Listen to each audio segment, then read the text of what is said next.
피트 부티지지 연방교통부 장관이 오늘 오후 도라빌시를 방문했습니다. 이번 방문은 인프라 법안 지원과 관련해 현장을 방문한 것인데요. KTN 취재진이 시찰 현장을 카메라에 담았습니다. 보도에 스티브 홍 기자입니다. 오늘 오후 도라빌시 소재 마르타역 앞 조셉 가이어만 도라빌시 시장이 피트 부티지지 연방교통부 장관과 루시 맥베스 조지아 제6지구 연방하원의원에게 도라빌시가 최근 추진하고 있는 도로 개발 계획에 대해 설명을 하고 있습니다. 도라빌시는 지난 7월 26일 뉴 피치치리 로드를 개발하기 위한 기공식을 열고 조감도를 공개한 바 있습니다. 뉴 피치치리 로드는 마르타 버스와 전철 종점이 위치한 곳으로 대중교통 이용자를 비롯해 많은 차량이 오고 가는 도로입니다. 조셉 가이어만 도라빌시장은 뉴 피치치리 로드를 보행자와 운전자 모두에게 더 안전한 거리로 만들 수 있도록 할 것이라고 밝혔습니다. 또한 이번 개발에 수백만 달러의 예산이 투입될 것이라고 덧붙였습니다. 연방정부에서는 인프라 작업을 위해 1조 2천억 달러의 예산을 세우고 의회의 통과를 요구하고 있는 상황입니다. 피트 부티지지 연방교통부 장관은 지역사회의 인프라 확장 사업에 연방정부의 예산을 투자하겠다는 뜻을 나타냈습니다. 또한 도로 재포장과 녹지 개선, 공공시설 확장에도 새로운 세금을 투입하겠다는 의지를 표명했습니다. 부티지지 연방교통부 장관은 안전과 공평을 언급하며 대중교통 발전을 위해 지원할 것이라고 강조했습니다. And gives me a great place to discuss two of the most important things to the Department of Transportation: safety and equity, both of which are at stake in work like what CPACs and the mayor are seeking to do with support in Washington from Representative McBath and also a very sympathetic eye from my department. 부티지지 장관은 또한 운전자와 보행자 모두의 안전을 위해 교통부가 노력하고 있으며 인프라 확장 사업도 그 부분을 고려하고 있다고 덧붙였습니다. 맥베스 연방 하원의원은 인프라에 대한 투자는 사람과 사람, 도시와 도시를 연결해주는 매우 중요한 사항이라고 말한 뒤 공평한 사회를 건설하기 위한 중요한 단계라고 강조했습니다. CPEX의 김정아 대표는 센터 초창기 무렵 동포들에게 차량 제공 서비스를 시작했다고 밝혔습니다. 우선 첫 번째 히스토리는 CPEC이 교통 트랜스포테이션 하는 걸로 시작을 했어요. 아까도 말씀드린 것 같이 에어포트에서 동포분들이 오시면 전화를 해가지고 저리 나가지고 픽업했거든요. 근데 그게 하도 크다 보니까 그 스토리를 잊어버려가지고 그래서 말씀드린 거예요. CPEX의 프랭클리 교통 담당자는 현재 센터에서는 14대의 차량이 운행 중이며 지역사회에 더 많은 차량을 제공하기 위해서 정부의 예산 지원이 필요하다고 밝혔습니다. 김정아 대표는 이번 부티지지 교통부 장관의 방문에서 연방정부와 주정부의 인프라 사업에 대해 지역사회와 비영리단체의 목소리를 낼 수 있는 좋은 기회가 되었다고 강조했습니다. KTN 뉴스 스티븐입니다. 조지아주에서 가장 큰 학군 중의 하나인 귀넷 카운티 교육구가 수요일 개학했습니다. 첫 주부터 상당히 많은 확진자가 나오면서 학교에 비상이 걸렸는데요. 관련 내용을 박진남 기자가 보도합니다. 귀넷 카운티 교육구 학교들이 지난 수요일부터 가을 학기를 시작했습니다. 18만 명에 달하는 학생들 중 디지털 수업을 신청한 3%의 학생들을 제외한 97%의 학생들이 직접 수업에 참석할 것으로 알려졌습니다. 그러나 등교 첫날인 지난 수요일 귀넷 카운티 교육구는 88건의 코로나19 확진 사례를 보고했습니다. 귀넷 카운티 교육구 웹사이트에 게시된 보고서에 따르면 확진자 중에는 80여 명의 학생과 8명의 교육구 직원들이 감염된 것으로 나타났습니다. 보고서에 따르면 12명의 확진 사례가 보고된 아처 고등학교를 포함해 여러 학교에서 첫날 여러 건의 사례가 보고됐습니다. 귀넷 카운티 교육구는 지난달 말 마스크 정책의 변화를 발표했습니다. 즉 가을 학기 귀넷 교육구의 모든 학생과 직원들은 백신 접종 상태에 관계없이 마스크를 착용해야 하는 것으로 변경됐습니다. 이는 질병통제예방센터 CDC의 새로운 지침에 따른 것인데 전염성이 높은 델타 변종과 조지아의 낮은 백신 접종률로 인해 코로나19의 사례가 증가하자 나온 조치였습니다. 기내 카운티 교육부의 코로나19 일일 보고서에 따르면 목요일에는 78명의 확진 사례를 포함해 205명의 학생과 교직원이 코로나19와 관련된 것으로 나타났습니다. 지난 학년도에는 코로나19 관련 사례가 5,401건으로 보고된 바 있습니다. KTN 뉴스 박진남입니다. 모기지 금리가 계속해서 하락하고 있습니다. 약 6개월 만에 최저 수준을 기록하면서 주택 구매자가 더 늘어날 것으로 보입니다. 경제 전문가들은 코로나19 델타 변이 바이러스에 대한 우려를 원인으로 보고 있습니다. 연방 모기지 보증업체 프레디맥은 지난 3일 30년 만기 대출 상품이 한 주 만에 2.8%에서 2.77%로 하락했다고 전했습니다. 2월 11일 이후 최저치입니다. 15년과 10년 만기 고정금리 이자율은 2.1%로 유지됐지만 5년 만기 변동금리 이자율은 2.45%에서 2.4%로 하락했습니다. 최근 코로나19 델타 변이 바이러스에 대한 우려가 확산되면서 이처럼 모기지 금리가 같이 하락한 것으로 보입니다. 프레디맥의 샘 카터 수석 경제 전문가는 세계 시장 증시의 불확실성으로 10년 만에 국채 수익률이 하락했고 이로 인해 모기지 이자율이 하락한 것으로 분석된다고 전했습니다.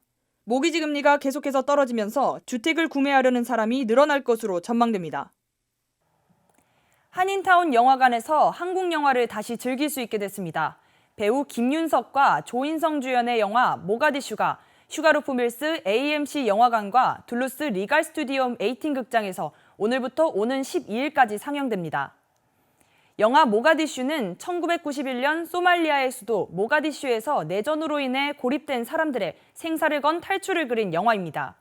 KTN 보도국이 상영관을 방문해 현장 상황을 월요일 저녁 뉴스를 통해 자세히 전해드리도록 하겠습니다. 다음은 스포츠 소식입니다. 금주 경기 소식을 배준경 기자가 종합했습니다. 애틀랜타 브레이브스가 오늘 저녁 7시 20분부터 워싱턴 내셔널스를 상대하고 있습니다. 브레이브스는 직전 열린 세인트루이스 카디널스 원정 3연전을 수입하며 내셔널리그 동부지구 1위인 뉴욕 매츠와의 경기차를 한 경기 반차로 좁혔습니다. 같은 기간 열리는 매츠와 동부지구 2위인 필라델피아 필리스의 3연전의 결과와 이번 주말 활약에 따라 동부지구 순위가 언제 급변할지 모르는 상황입니다. 이번 주말 브레이브스가 시리즈를 수입해 플레이오프에 한 걸음 더 다가설 수 있을지 뜨거운 더위만큼 애틀랜타 야구 열기도 뜨겁습니다. 이어서 축구 소식입니다. 애틀랜타 유나이티드가 주중 몬트리올과의 경기에서 서로 2골씩 주고받으며 무승부를 기록했습니다.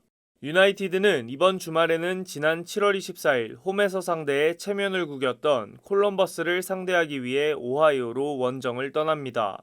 콜럼버스는 승점 24점으로 플레이오프 막차인 7위에 올라 있고 유나이티드는 승점 15점으로 11위에 머물러 있습니다. 이 같은 상황에서 유나이티드는 오늘 발표를 통해 프랑스 리게일 우승팀인 릴에서 활약하던 브라질 공격수 루이즈 아라우요를 영입했습니다.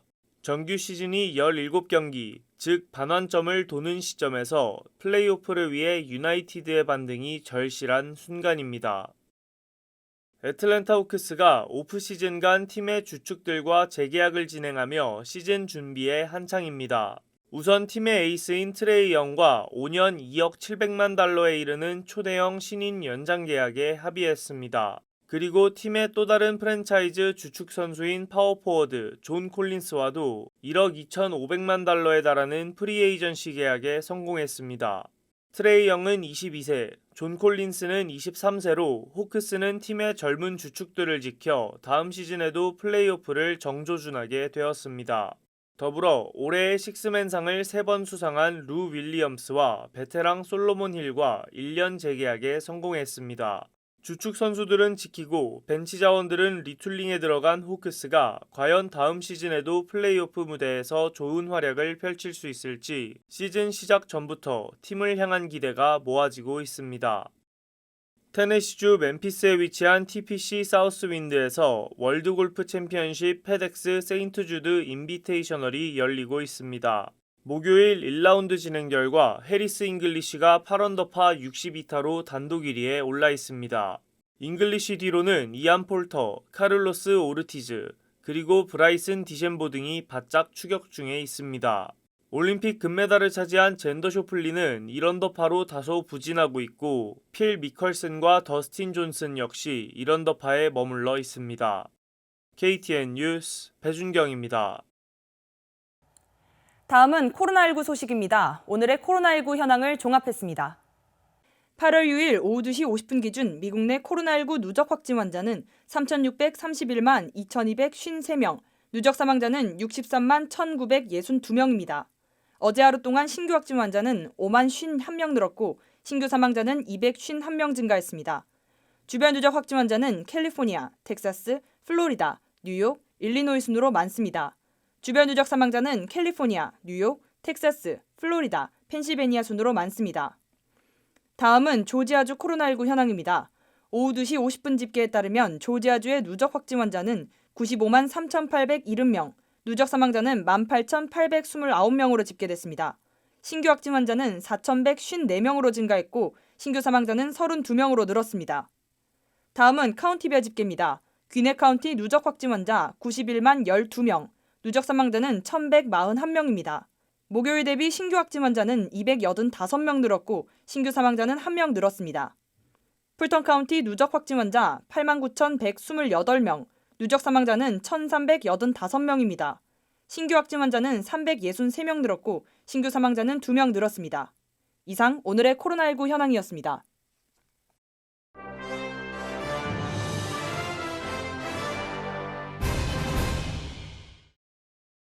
CNN이 코로나19 백신을 맞지 않은 채 출근한 직원 3명을 사내 규정 위반으로 해고했습니다.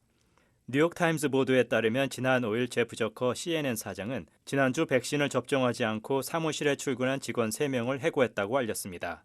CNN은 사무실과 현장에서 일하는 모든 직원에게 코로나19 백신 접종을 의무화하고 있습니다. 또 코로나19 재확산을 고려해 애초 9월 7일로 예정한 사무실 복귀 시점을 10월 초나 중순쯤으로 연기할 것으로 알려졌습니다. 제약사 노바백스가 코로나19 백신 긴급 사용 신청 일정을 또다시 연기했습니다. 당초 지난 5월 식품의약국 FDA에 백신 긴급 사용을 신청하기로 했다가 3분기로 미뤘는데 이를 또 4분기로 연기한 겁니다.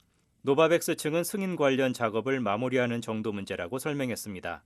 노바백스는 현재 인도와 인도네시아 등 다른 나라에서 먼저 백신 사용 승인을 신청한 상태이며 세계보건기구에는 이달 중으로 긴급 사용 승인을 신청할 것으로 예상됩니다. 노바백스의 코로나19 백신은 임상시험에서 90%의 높은 예방 효과를 보였습니다. 기독교 찬양 음악으로 유명한 힐송교회를 설립해 호주에서만 교인 4만 명 이상을 보유한 초대형 교회로 성장시킨 브라이언 휴스턴 목사가 고인이 된 아버지의 아동 성추행 사실을 은폐한 혐의로 기소됐습니다. 호주 뉴사우스웨일스 주 경찰에 따르면 휴스턴 목사는 그의 아버지가 미성년자를 성추행한 사실을 알고도 이를 경찰에 알리지 않고 은폐한 혐의를 받고 있습니다. 현재 미국에 체류 중인 휴스턴 목사는 이와 관련해 항상 투명하게 이 문제를 대처해온 나에게는 충격이라면서 오히려 내가 무죄라는 사실에 대한 확실한 기록을 남길 기회로 환영한다는 입장을 표명했습니다. 그의 아버지 프랭크 휴스턴 목사는 2004년에 사망했는데 1970년대에 9명의 소년을 성추행했다는 혐의를 받고 있습니다. 이상으로 8월 6일 KTN 뉴스를 모두 마칩니다. 시청해주신 여러분 고맙습니다.